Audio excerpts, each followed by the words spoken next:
ஒரு ஊரில் ஒரு ராஜாவும் ராணியும் இருப்பாங்களாம். அவங்க என்ன பண்ணுவாங்க, அவங்களுக்கு ஒரு அழகான இளவரசி இருந்தாங்களாம். இளவரசியை கல்யாணம் பண்ணுறதுக்காக ஒவ்வொரு நாட்டிலும் இளவரசன் வந்து ரொம்ப ஆசைப்பட்டாங்களாம். அதனால் என்ன பண்ணாங்க, அந்த இளவரசியோட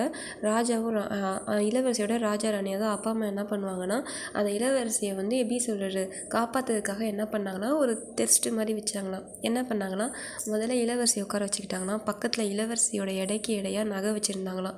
நகை வச்சுருந்து வர ராஜா கிட்ட இளவரசி வேணுமா நகை வேணுமா அப்படின்னு கேட்டதும், நகை இருந்தால் எங்கே வேணால் படைச்சிக்கலாம் அப்படின்னு சொல்லி நகையை எடுத்துகிட்டு போயிட்டாங்களாம். செகண்டு ஒரு ராஜா வந்தாராம். அவர் வந்து கேட்டாங்கன்னா, இதுமாதிரி இளவரசி வேணுமா இல்லை அழகான வீடுகள் இருக்கிற பத்திரம் வேணுமா அப்படின்னு கேட்டதும், பத்திரம் எடுத்துக்கிறேன் அப்படின்னு எடுத்துகிட்டு போயிட்டாங்களாம்.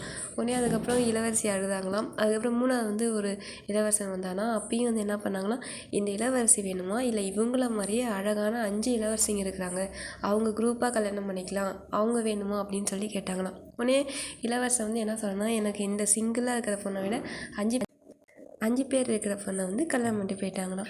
உடனே அதுக்கப்புறம் சரி சொல்லிட்டு இளவரசி வந்து என்ன பண்ணாங்கன்னா, சரி யாரும் வரப்போகிறது கிடையாது அப்படின்னு சொல்லி அழுதுகிட்டே இருந்தாங்களாம். அப்போ வந்து என்ன பண்ணாங்கன்னா, ஒரு இளவரசன் வந்தானா. வந்தோடனே வந்து பொண்ணும் போயிடுச்சு, இடமும் போயிடுச்சு. அதுக்கப்புறம் என்னது, இருந்த குட்டி குட்டி ஃப்ரெண்ட்ஸுங்களையும் கல்யாணம் பண்ணி கொடுத்துட்டாங்க. அதுக்கப்புறம் எதுவுமே கிடையாது, நான் மட்டும்தான் அப்படின்ற மாதிரி சொல்லிட்டு இருந்தாங்களாம். அப்போ உடனே வந்து அந்த இளவரசன் சொன்னானா, இவ்வளோ அளவு டெஸ்ட் வச்சுக்கிறீங்கள, நான் ஒரு டெஸ்ட் வைக்கிறேன் அப்படின்னு சொல்லி என்ன பண்ணாங்கன்னா, அது நான் அப்புறம் சொல்கிறேன் அப்படின்னு சொல்லி அந்த பொண்ணை கண்ணை கட்டி அப்படியே தூக்கிட்டு போயிடுவாங்களாம். எங்கே போகிறாங்க அப்படின்னு சொல்லவே மாட்டாங்க. அப்படியே இந்த ஸ்டோரியை அழகாக அமைதியாக முடிச்சிடுவாங்க.